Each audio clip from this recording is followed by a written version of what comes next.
I was driving home after a pretty uneventful day at work. Not good, not bad. Just one of those days where you really just want no one to bother you.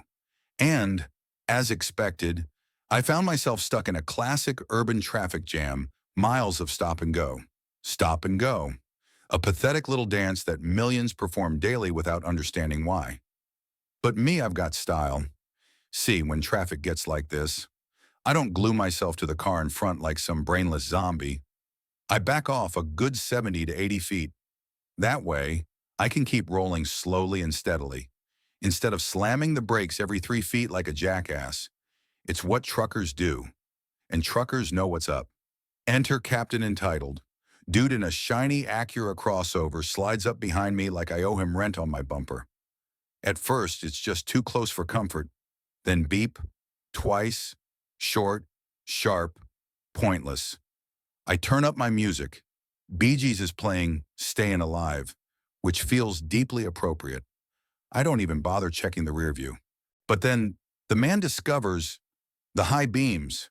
And not just any lights, we're talking those blinding white LED headlights that make your soul flinch.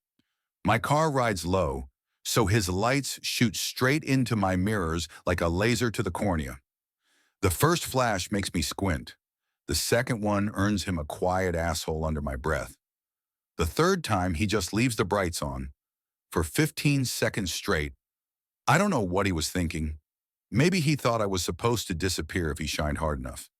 Maybe he believed that tailgating, honking, and lighting me up like a stage show would magically make traffic move faster. Or maybe, and this is most likely, he's just another one of those smooth brain drivers, the kind who believes traffic exists because people like me aren't riding someone else's exhaust pipe. I took a long, slow breath. I didn't slam the brakes. I didn't flip him off. Instead, I glanced at the passenger seat, and there it was, sitting quietly, patiently, like a lion sleeping in the sun. Imolent Mr. 90, a tactical flashlight that burns at 14,000 lumens. The kind of brightness that doesn't ask for respect, it demands it. The kind you don't use unless you're ready for consequences. A grin crept up the corner of my mouth. Oh, you want to play light games? Cool. I reached over and placed my hand on the flashlight. It was fully charged, and I was fully done playing nice. Let the light show begin. I didn't flip the switch right away. Amateurs act on impulse. I like to wait. Let the tension cook a little.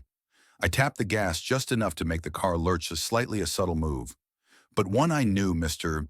Acura behind me would misinterpret as he's finally giving in. And predictably, he crept up even closer. This dude genuinely believed that if he got close enough, bright enough, loud enough, he could bend the world to his will. Like I was just a slow-moving NPC in his daily commute simulation, and he still wasn't done. 10 seconds after the third round of full-blast high beams, he beeped again, short and sharp, and then hit the brights once more. This time, the light stabbed through my mirrors like a migraine with a vendetta. But I wasn't angry anymore. No, I was crystal calm. That rare kind of calm when you know exactly how this story ends. And you're the one holding the final scene. Click. I hit the power button on the flashlight. A subtle mechanical sound, the kind of satisfying click that feels like chambering a round. I adjusted the beam to widespread. I didn't need precision. I wasn't aiming for a sniper shot. I was detonating a sunburst. The MR90 has a built-in safety mechanism that automatically drops the brightness after 3 minutes to prevent the thing from melting itself. But I didn't need 3 minutes. I needed 5 seconds to give this man a visual experience he'd never forget. I positioned the flashlight square against the rear windshield, revved my engine slightly, just to get his attention, saw the glint of his face looking forward, satisfied, expecting dominance. And then I pressed max. Boom! The world behind me exploded into pure daylight. His headlights. They shut off, exactly as I knew they would. The Acura's light sensors got confused and assumed it was daytime. Through my rearview mirror, I watched his face wash out like an overexposed photograph. He recoiled, flinched. Hands shot up to shield his eyes, swatting at the light like a drunk man fighting a ghost. He scrambled to flip down his visor, flailing like he'd just been hit by divine judgment. I didn't flinch. I didn't smirk. I didn't even blink. I just sat there, engine humming, elbow resting on the center console, bathing him in 14,000 lumens of shut the hell up. The moment was art. For 5 glorious seconds, he tasted his own medicine at prescription strength. Then, with the discipline of a monk, I shut it off. He braked. He backed off. And then, like a man who'd seen God too early, he swerved into the right lane without a sound.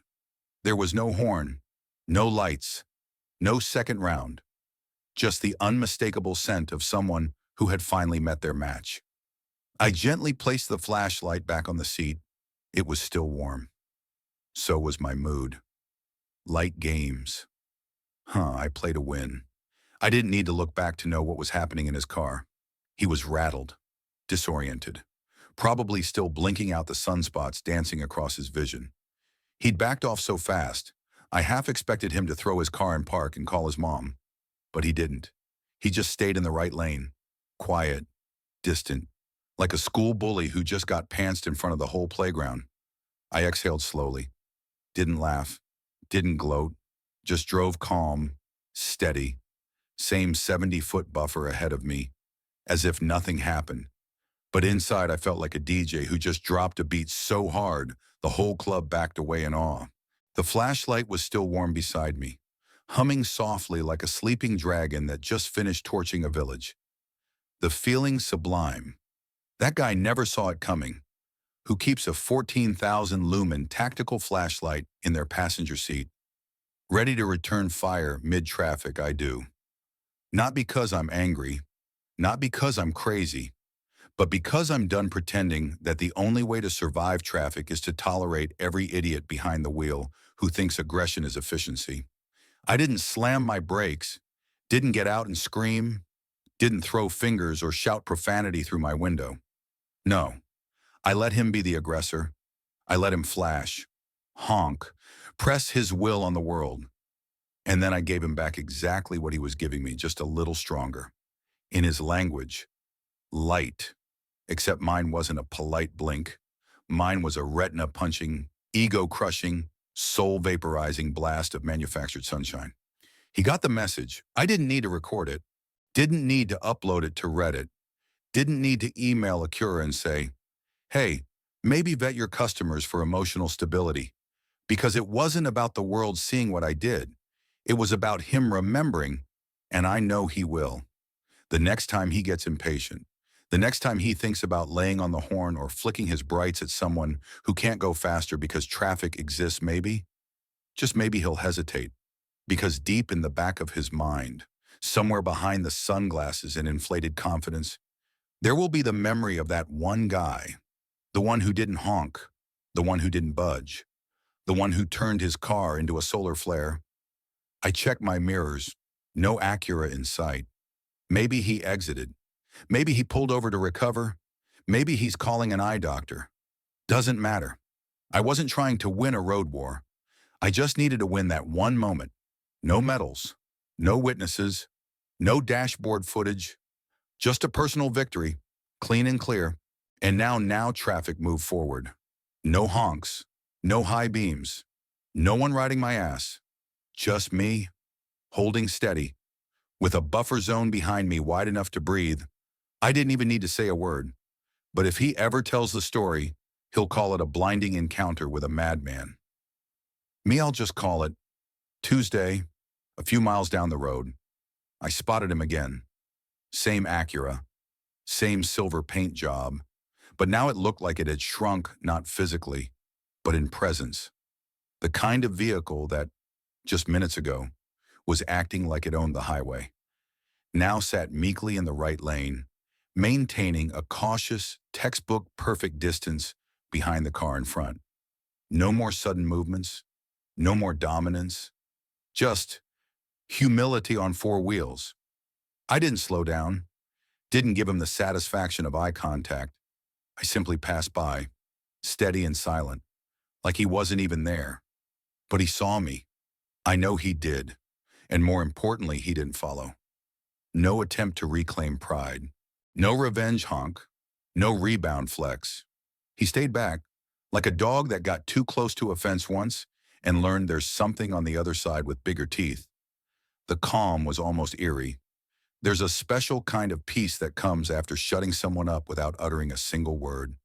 Not through rage, not through road rage, just clarity delivered at 14,000 lumens.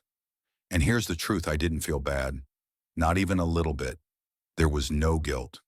No, maybe I went too far. No nervous glances in the mirror wondering if he was going to follow me home or call the cops. I felt good because what I did wasn't just about me. It was about every person who's ever been tailgated for no reason. About every driver who's ever been flashed at in traffic like they're too stupid to see the car in front isn't moving either. About every moment you've clenched your jaw, kept your cool, and swallowed the urge to slam your brakes and scream. Today, I didn't swallow it.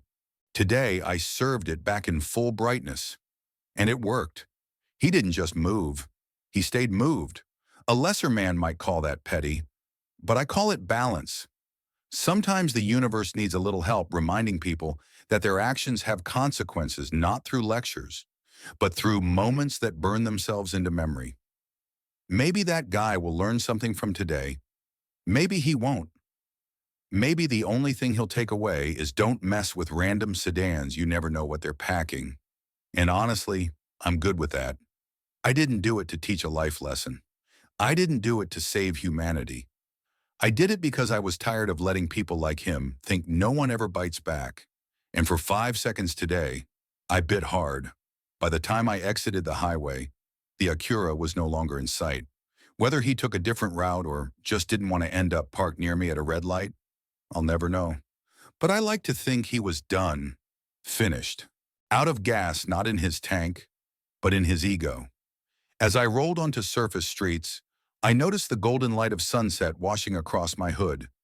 The timing was poetic. The sun may have been setting behind me, but earlier today, for 5 unforgettable seconds, I was the one who brought the daylight.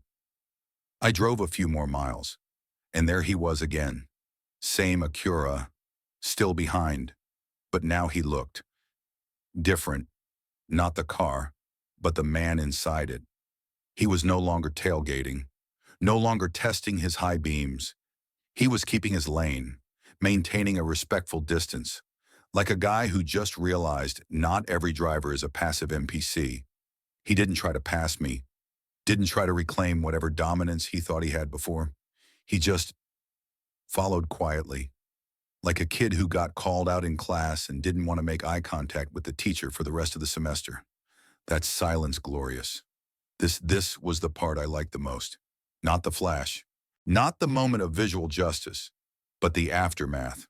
The long, awkward retreat of someone who just learned the hard way. Not everyone you tailgate is going to take it lying down. I kept driving, calm, even, same speed, same buffer zone, and behind me pure peace, no horn, no rage, no blinking lights, just the sound of someone recalibrating their worldview.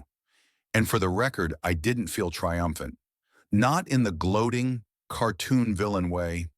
I felt satisfied, like I'd fixed a small imbalance in the universe, not out of anger, but because no one else was going to do it. People like him think the road is a hierarchy and they're at the top because they drive fast, honk loud, and shine bright. But sometimes they meet someone who doesn't move out of the way, someone who doesn't play by their rule book. And when that happens, they learn. Sometimes it takes a ticket, sometimes a fender bender, and sometimes it just takes 5 seconds of light straight to the face. He never got close again. By the time we reached the city exit, he stayed in his lane literally and figuratively and didn't follow. I turned off. He didn't. Whether he actually needed to take that exit or just wanted to avoid another reminder that I exist, I'll never know. Doesn't matter. I wasn't here to change him. I wasn't out to reform highway behavior for generations to come. I wasn't trying to send a message to society. I just wanted him to back off. And he did. Not because I yelled, not because I brake checked, but because I turned the thing he weaponized light into a tool for consequence. I kept driving into the city, the skyline slowly rising ahead. My radio was playing something mellow now. The heat from the flashlight had faded, but the memory of that moment lingered, warm and sharp like the last sip of good coffee. One encounter, one lesson, no drama. And best of all, I didn't need to say a single word. I pulled into the parking lot of my building, killed the engine, and sat there for a second longer than usual. No horn, no blinding headlights, just the sound of my cooling engine and a soft, clean silence that felt earned, hands still on the wheel. I glanced at the passenger seat. The flashlight, now cool to the touch, sat quietly. No longer a weapon, just a piece of gear, like a fire extinguisher you didn't think you'd use, but are damn glad you had when the flames came. I thought about telling someone, posting on a forum, dropping a quick R-Pro revenge write-up, maybe even emailing Acura customer service just for laughs. But I didn't. This wasn't a story for likes. It was a personal reminder you don't always need to bark to set boundaries. Sometimes, silence plus a little brightness is all it takes. I wasn't a hero, wasn't trying to teach a lesson. I wasn't even that angry, to be honest. I was just tired. Tired of being the guy who backs off, who swallows it, who pretends every jerk with a horn and a god complex is just having a bad day. Not today. Today, I didn't honk. I didn't shout. I didn't chase or threaten. I simply flipped a switch and let the light do the talking. And it spoke volumes. I know what I did wasn't exactly safe. Hell, it probably wasn't legal. But it was real, and it worked. Because today, one man learned not every driver you harass is powerless. Some of us are just patient. Some of us drive quiet cars, keep to ourselves, stay calm, but deep in the passenger seat, we're packing something you never expected. Something you're not ready for. The sun. I slid the flashlight back into the glove compartment, clicked it shut, and stepped out into the night. The city had lit up, street lamps buzzing on, windows glowing gold. The world had returned to normal, but I hadn't. Just a little calmer, a little more grounded, and a hell of a lot more satisfied. So yeah, drive safe out there. And if you ever feel like riding someone's bumper or blinding them with your brights, maybe don't, because the next guy might not flash back. He might not honk. He might not yell. He might just be holding the sun.